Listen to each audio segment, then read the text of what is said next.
I'm Susie Hamilton. With me today is Rosemary Kayess. She's with the Faculty of Law. She's a human rights lawyer and she's also the Associate Director of the Disability Studies Research Centre here at UNSW. Rosemary, welcome. I understand that you've been involved in drafting the UN Treaty on Disability Rights some years ago. How did that come about? Well, after 3 previous attempts to get a convention up through the General Assembly,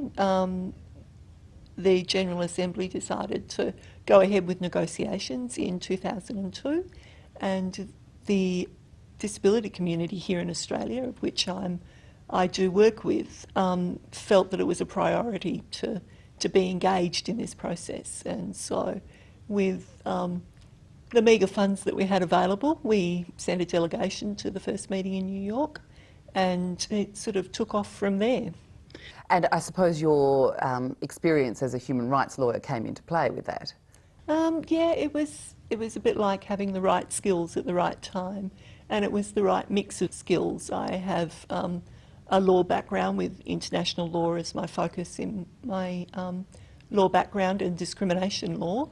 I also have a Bachelor of Social Science, and so I've got a lot of policy background as well, and also my personal experience of disability. So it was the combination of those 3 things that sort of had me well placed to participate in the negotiations. The Rudd government ratified the treaty in 2008. How did that make you feel when that happened? It was very exciting to have been so personally involved in the negotiation process. I spent a considerable amount of time going backwards and forwards to New York and being involved in the negotiations. I was on the Australian government delegation for 4 years, and Australia had carriage of the facilitation of the education article, so I did a lot of that work. And so it was personally very gratifying to see the instrument being embraced by the Australian government. But also people with disabilities are recognised as the largest minority in the world, and they are also recognised as the poorest of the poor. And so that relationship between poverty and disability is very, very telling. And so the convention has the potential to put disability on the agenda, and that's very, very important. So what does it mean in a day-to-day sense for people with disabilities? The convention is a fundamental shift in the way that disability is perceived.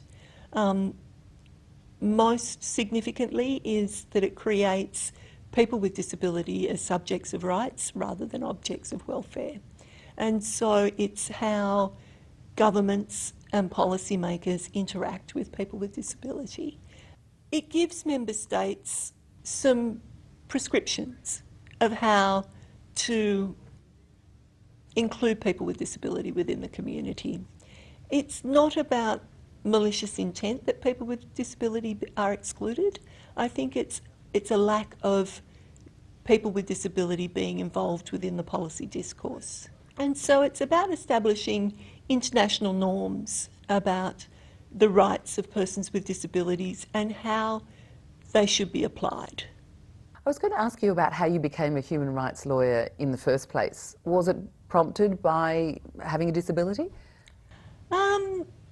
Yes, I suppose I had an interest in discrimination law, and for obvious reasons my disability would influence my intrigue in that area.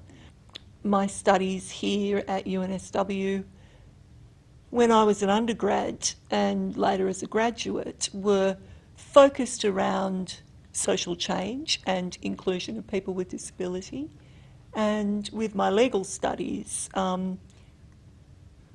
it focused very much on the international community. And so, yes, my personal experience has a lot to do with it, but it's also my interest in international law. And I understand that you're also involved in the community sector as a disability advocate. Can you reflect on that for us? Yeah, well, it has a lot to do with how I'm back here at UNSW with the Disability Studies and Research Centre. I am involved in I was involved in community management with the Disability Studies and Research Institute, which was a community-based research centre, and it is that centre that has been absorbed into the UNSW family. and has established its life here. But I'm also chairperson of the Disability Discrimination Legal Centre, which is where a lot of my work with the United Nations emanated from. So the centre's work, the new centre at UNSW, what is it doing that's going to be different to other approaches that have been taken at other academic institutions and in the community more broadly? I suppose the strong thing about what this centre is doing is that it's multidisciplinary and it's cross-faculty. I mean, we are actively engaged with 5 faculties across this campus, but also involved with lots of other educational institutions across disciplines as well. So it's about recognising that disability just isn't a social welfare issue, that disability permeates all aspects of life, the physical environment, the legal context, the social context. Health. Health, a very big area. Rosemary, obviously those areas are very important to bring together. Can you give us an example of how they're working together in a research project here at the university? We're currently putting together a research project around access to healthcare for people with disability. And what that does is look at the barriers to people with disability accessing their right to health.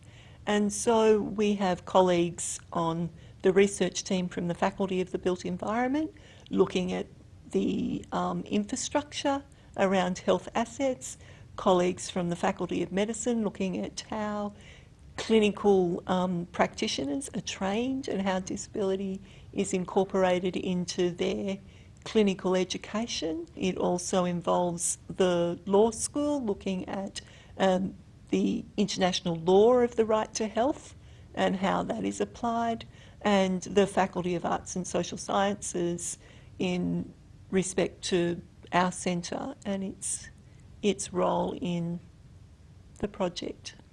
I would imagine that it's really important to have people with disabilities involved in the academic side of this work as well. Is that how you see it? It's incredibly important. The centre is premised on the notion that people with disabilities should inform the research agenda and be involved in the research process. So it's not only about having the individual perspective or the lived experience informing research, it's also about having role models for younger people with disability that are coming through the ranks. And has that happened already? People with disability are engaging more in education.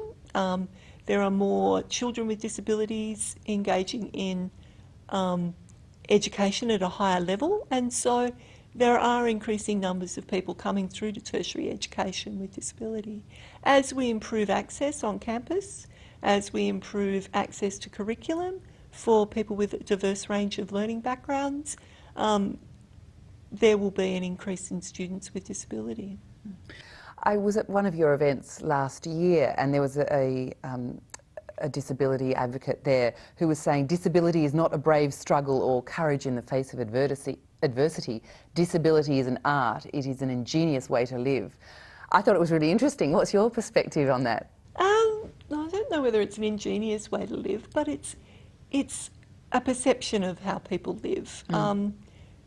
Many people can perceive disability as something very negative, when the actual lived experience may not be as negative as people perceive it. And so it's that lived experience and that perception of disability that can either enable or disable.